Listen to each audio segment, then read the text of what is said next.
Pre-order your copy of Football Game Plan's latest book project, The Go-Go Offense by Brennan Marion. Now, Coach Marion is the offensive coordinator at William & Mary and takes you through the ins and outs of the most explosive offense that's lighting up the college football fields and scoreboards in the process. You can pre-order your copy at footballgameplan.com/go-go offense. Now, the release of the Go-Go Offense book is August 25th.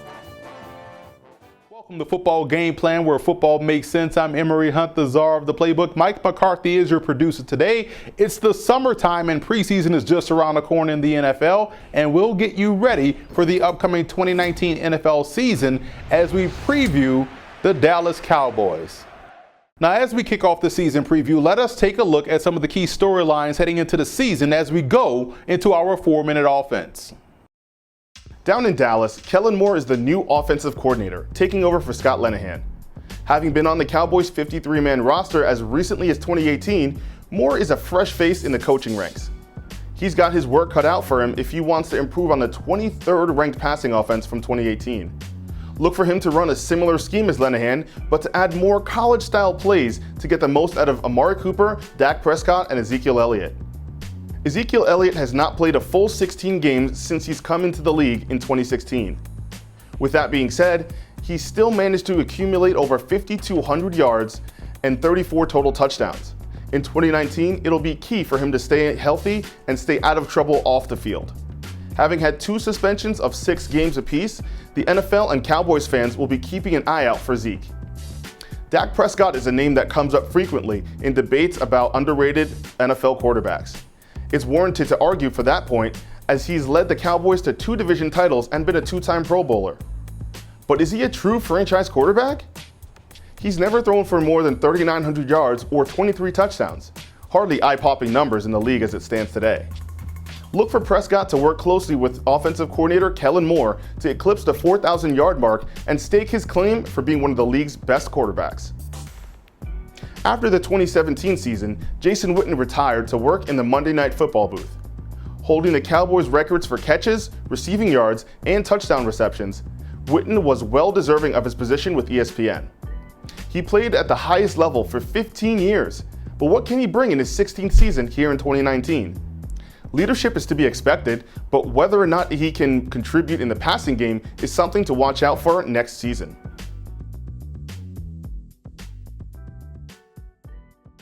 It's time to put this team under the microscope and go position by position to see where they stand as we head into the 2019 season, and we'll start on the offensive side of the ball at the quarterback position.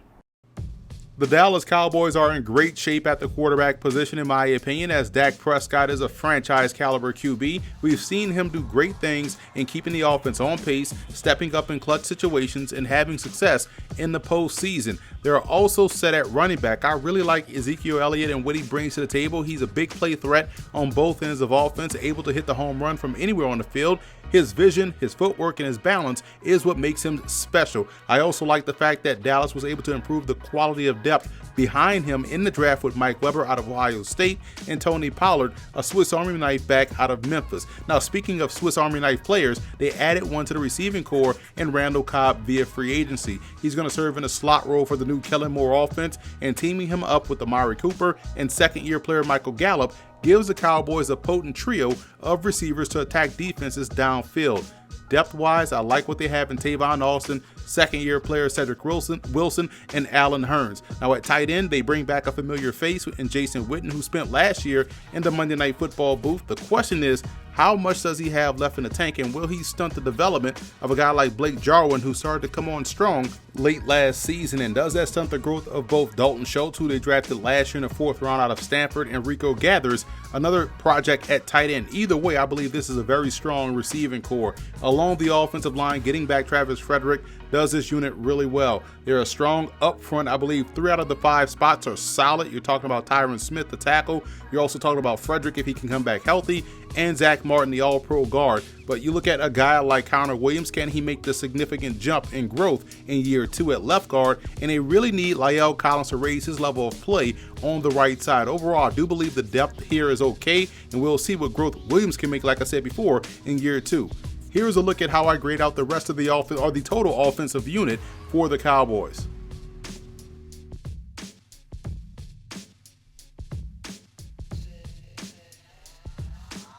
Moving over to the defensive side of the ball and starting with the defensive line, the Cowboys were able to get DeMarcus Lawrence's contract squared away, which is a great thing. They also traded for Robert Quinn and signed Christian Covington via free agency from the Houston Texans. And when you add those acquisitions to the drafting of Tristan Hill out of UCF, you like what they're able to bring to the table to make an already good defensive line even better. It will also be a pivotal year for Taco Charlton, the defensive end, as he'll have last year's 4th round pick Dorrance Armstrong out of Kansas breathing down his neck, ready to get into the rotation on a consistent basis. At linebacker, they have arguably the most athletic group in the league, in my opinion, led by Jalen Smith and Leighton Vander Esch. Those two are 3-down backers that work really well with one another on both ends of defense. Depth can be considered a question mark here. Yes, Sean Lee is great, but can you really count on him to be out there a full 16-game season? So expect a huge battle on the strong side between Lee and a host of other incumbents like Chris Covington and Justin March-Lillard, who starred last year on special teams. In the secondary, pound for pound, the Cowboys are super talented across the board, and bringing in George Aloko, who came over from the Minnesota Vikings via free agency, to me, gives them an instant starter next to Xavier Woods at safety. I would expect Kayvon Frazier to find his way into the rotation a little bit more this season, as he's been a special team standout for Dallas. The Cowboys are also athletic and deep on the perimeter with Byron Jones, Chidobe Awuzie, Jordan Lewis, and Anthony Brown. They also have some rookies in Michael Jackson and Chris Westry, the undrafted free agent out of Kentucky, to keep an eye on as well. Here is a look at how I graded the defensive units for Dallas.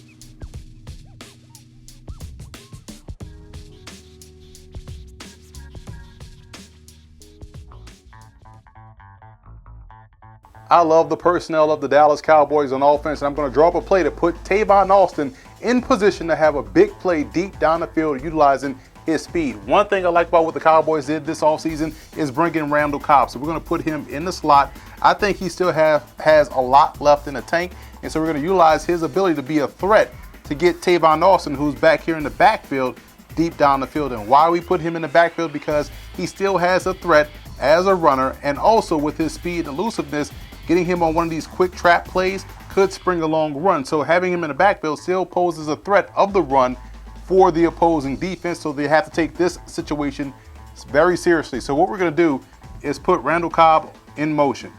As he gets just before the center, we want Dak Prescott to snap the football and set up shop in the pocket, right outside leg of the guard. Randall Cobb shoots out to the flat.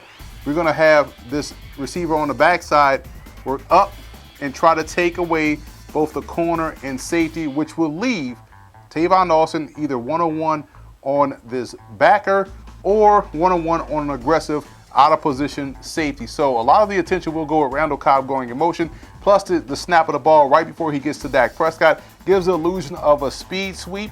Now we have this receiver running sort of something of a hang route or whatnot. We're going to have Prescott set up shop here. Zeke blocks out front, gets in case you get any incoming pressure. And if anything happens too quick to where this play can develop, that can easily hit Randall Cobb right there in the flat or the receiver right here on the hang route.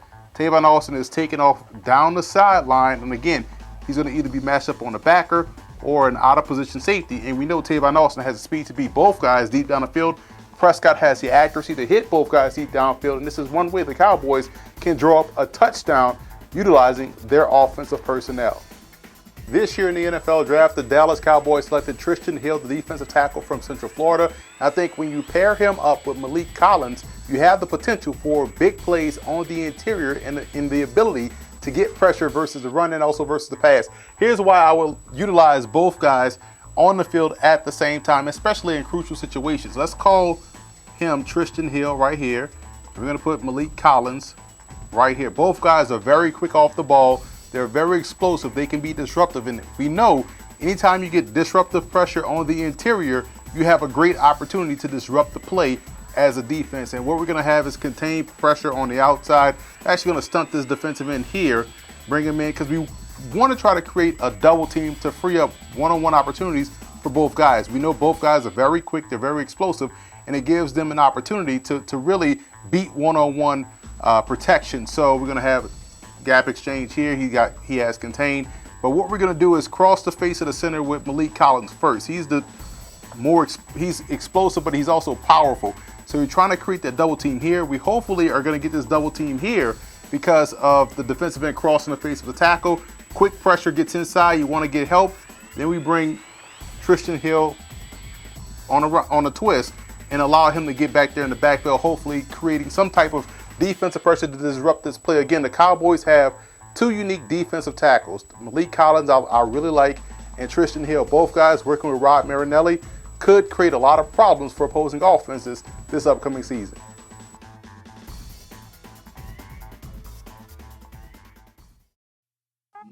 The first team we're going to go over is actually a team I'm really excited about in real football as far as the pieces they have and what they can do this year, but also in fantasy football, and that's the Dallas Cowboys. Listen, I saw something earlier from someone where they said the reason that the Dallas Cowboys weren't successful last year was the quarterback and the coach, more on the former, or something to that respect. Basically saying Dak Prescott's been the problem. I'm a big fan of the eye test, but I also do support stats. There is no stat that you can come up with that says he's not the best quarterback in his division, period. No combination of stats that you can come up with. You might find one lone stat, but anything you come up with from a stat standpoint, it's not close. He's the best quarterback in that division. I want you to look at not the oohs and ahs highlights. Look at the last 5 minutes of each game. Watch that young man play. Because I'm going off on a limb here, but personally for a quarterback, I don't care what you do for the first 55 minutes as far as like oohing and ahhing. If it comes down to crunch time, that's when I need you. I need the big time guy then. I need the Tom Brady. I need the Russell Wilson. I need the Drew Brees. I need a guy like Dak Prescott. So Dak Prescott is a guy to watch out for this year. He's got lots of talent around him. And I think he's getting back Travis Frederick. That was a big issue last year for people who don't understand football. Big issue for him, not having a center. Just saying. Zeke Elliott, we know what Zeke Elliott is. As long as Zeke Elliott's on the field, Zeke Elliott's going to eat. Period. But if he, for some reason, is not, I think Mike Weber is the best running back left on that roster. He was a steal getting in the 7th round, just period. It's not going to be Tony Pollard. He'll be more of a situational player and a guy who returns kicks. That's why they got him. Amari Cooper's talented, man. Amari Cooper's a guy that you can have as your number one receiver on your fantasy football team, especially if you go running back heavy. If I went running back, and then win the 4th round at receiver, Cooper will probably be there, and Cooper will service you very well. I think he'll get his consistency up this year as well. There's not other receivers on the team that I can trust. Michael Gallup has talent, but I think it will be the Coop show. And Randall Cobb, I do not think I think he'll serve very much so like Cole Beasley did. And that's not a lot of fantasy value. He might have a couple of blown up weeks where he has 2 touchdowns, but he'll probably end up with 4 on the season total.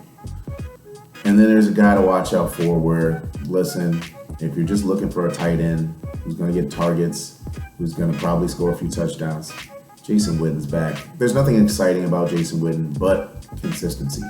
If you need a tight end and you slept and Jason Witten's there in the 13th round, which is quite possible, I feel comfortable having Jason Witten as my starting tight end. Like I said, taking a flyer on a guy like Noah Fant or Darren Waller late just to see what they could do. But yeah, that's that. Outside of the offense, what I'm really excited about is their defense, man. Not only is it talented, look at this start.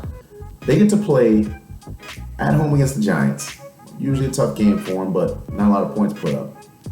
At the Skins, who at that point in the season, I do not think they'll have their most talented quarterback on the field. I think Case Keenum will be the starter at that point. And then home against Miami. This is what you want. That is the dream schedule of we get to play Eli Manning, Case Keenum, and Ryan Fitzpatrick, because that's probably what's going to happen.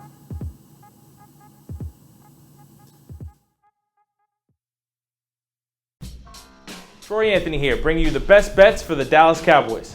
Coming into this season, the Cowboys' over-under win total is sitting at 9.5 games. At plus 104, the over looks pretty solid. Their young defense should improve with the experience from last season, and their offensive line looks to be healthy again. This division is going to come down to the Cowboys and the Eagles, and I see them both being within 1 game of each other. Both teams have to play the AFC East and the NFC North, which is going to be a daunting test. Right now, the Cowboys are at plus 140 to win the division and plus 100 to make the playoffs. So if you believe they'll win the division, you might want to take both of these lines. Troy Anthony here from Football Game Plan. Follow me on Twitter at Football Fandom.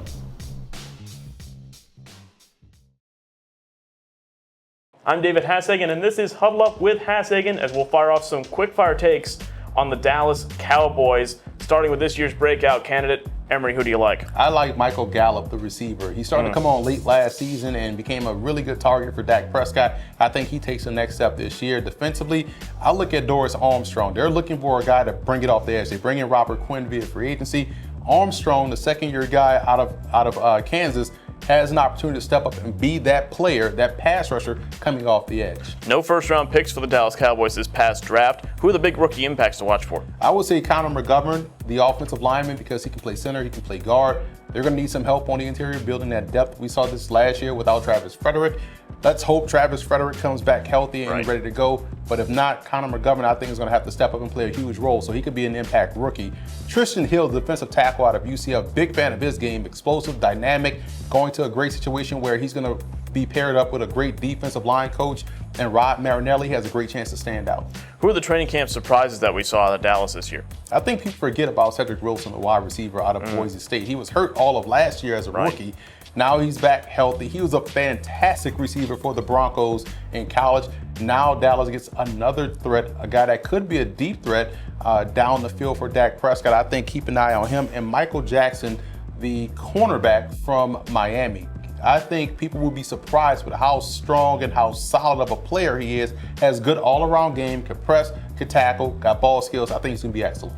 Let's talk about the X factors. Who's going to have to step up for Dallas for them to take over this division? Well, Travis Frederick, if he's healthy, that's the X factor, because we saw how this offensive line had to find ways to have success. Now, they were solid last year, but they were better with Travis Frederick was out there. So he's going to be an X factor. And defensively, George Iloka, the free agent they brought in from the Cincinnati Bengals. To me, he's their starting strong safety. That way they don't have to worry about Jeff Heath being out there. Heath is more of a special teamer, but now they have an impact guy in Iloka who can not only play the run, but also be effective in pass coverage. Who are you looking forward to seeing, and what are your biggest concerns for the Dallas Cowboys this year? I think from an optimism standpoint, when you look at Dallas, they have all the pieces necessary to be dynamic. When you talk about their quarterback, Dak Prescott, and those two losses in the playoffs, he hadn't been the reason why they lost those games. The defense couldn't stop the Rams running the ball, and then his rookie year, Aaron Rodgers threw the most perfect pass, most accurate pass in football history to Jared Cook on the sideline. So Dak played great in all three of those playoff games, got the win against the Seattle Seahawks. So they have a playoff winning quarterback. They got the running game. They got talent on the outside. The defense is fast, athletic, can match up. I think they've gotten better versus the run. So there's a lot of optimism for Dallas. As far as the concern, let's look at the offensive line. If they have any issues along that offensive line, they've had issues with injury. And we've seen that offensive line not be as consistent. Everyone just looks at the offensive line and what it was Dak's rookie year and use that as the excuse for each and every season. But that offensive line hasn't been completely healthy like we've seen it since 2016. If they have any issues, then everything offensively from a passing game perspective and a run game perspective is going to look bad. And defensively, they have to get better as far as rushing the passer. If they can't get to the quarterback consistently, it's going to be a problem. Plus, that ties into whether or not they can stop the run. If they can get the run defense tied up, Dallas is going to be fine as a result. This was Huddle Up with Hassagen talking the Dallas Cowboys. Emery Hunt, the Czar, the Playbook here, and joining me now is fellow Football Game Plan analyst Troy Anthony for this 4 Downs with the Czar segment, continuing our preview of the Dallas Cowboys. And as we take a look at the road to the Super Bowl for the Cowboys, and we're going to start again on the offensive side of the football, I think number one, you have to look at their passing game. If their passing game can take the next step, Dallas can definitely go far. We saw this start to happen late last season when Amari Cooper got there. Now you add in a Randall Cobb, Jason Witten for whatever that's worth. And you saw a guy like Blake Jarwin start to come in and have some success. But if their passing game can really catch up to what they can do on the ground, I think this team can definitely go far in the season. Oh, I definitely agree with that. But for their passing game to take that step, that offensive line is going to have to stay healthy. We've seen over the years they haven't had all their starters. Tyron Smith is constantly hurt. Travis Frederick was down last year with a medical issue. We'll see if he could bounce back this year. But they have to stay healthy and consistent for that passing game to develop and for Zeke to keep doing what he's doing. Well, that's the one biggest thing you're talking about, the offensive line. When you're bringing up the big Great Wall of Dallas, they like to call it, and you're missing your center, which is the cornerstone of your offense, that right there is a big cause for concern. And now he's back, but yeah, how healthy is he? How good is he going to be coming back? I think that's one of the bigger questions for this team. And yeah, their offensive line has to stay intact. Did they develop the depth this past season to help alleviate some of their problems? Were they able to overcompensate the loss of Frederick well enough to where they don't need him to be the starter this year? So you're right about the offensive line. I think for the defense side of football, you look at what they can do as far as turning the ball over. Dallas's defense was solid last year, ton of speed at the second level. They're able to cover on the back end with guys at corner and at safety, but they have to find ways to turn the ball over. If they can create turnovers, putting the ball back in the hands of Dak Prescott, Ezekiel Elliott behind the offensive line with those weapons, they can then start to blow teams out and not play so many close games. So I think defensively, with all that talent, they got to find a way to turn the ball over. That's definitely true. Turnovers are always important. I like what they're doing in their secondary. Heath at safety. Their young cornerbacks are developing. But what I really want to pay attention for is how their front seven develops. DeMarcus Lawrence had a beast season last year. They signed him to that monster contract this offseason. He's going to have to keep producing and prove that he's worth it. But what I really want to see is how Vander Esch develops and how Smith develops as a team collectively. They drafted Vander Esch last season, thinking like, oh wow, they still have Sean Lee. Why would they take him? It was a great draft of Vander Esch. But I really want to see how the two keep developing and how they keep taking that chemistry to the next level for that defense. I think for the defense, you look at what they've added. You still have a guy in Malik Collins who I like a lot, very good defensive tackle. Tristan Hill they bring in from UCF, one of the best defensive linemen in the draft in my opinion. Grade out really high on Football Game Plan Scouting's defensive tackle rankings. Talk about a player that can really be disruptive on the interior. Now you get that interior pass rush. What they can get from Dorrance Armstrong, the outstanding Kansas Jayhawk that they brought in last year. If they can get anything out of Randy Gregory, that's always a bonus, you know? So that's one of the biggest problems I see for the Cowboys. But you're right, that front seven has to step up. But you like the speed, you like the athleticism. They have a lot of great things going for them this season. You can see why a lot of people are projecting the Cowboys to go far. I do think this is a team that definitely has enough to where if these four things that we talked about go strictly how it goes according to plan, then Dallas could find themselves definitely playing bonus football later on this offseason.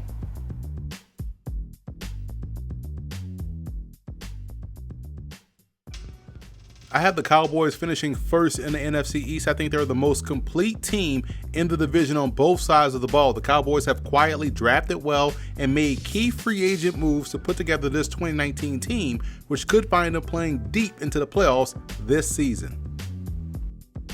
So that's it for this season preview. I'm Emory Hunt, the czar of the Playbook. Be sure to follow me on all of our social media accounts. And don't forget to check out and subscribe to Football Game Plan Podcast on iTunes, where you can find our NFL All 32 podcast, our fantasy football starting lineup, as well as our Scout Team podcast, and leave us a 5-star rating. Also subscribe to the Football Game Plan Network located at youtube.com/footballgameplan. Finally, every Thursday and Friday evening at 6:30 p.m. Eastern Time, be sure to check out the Football Game Plan show on the Game Plus Network. Check with your cable provider for channel listings.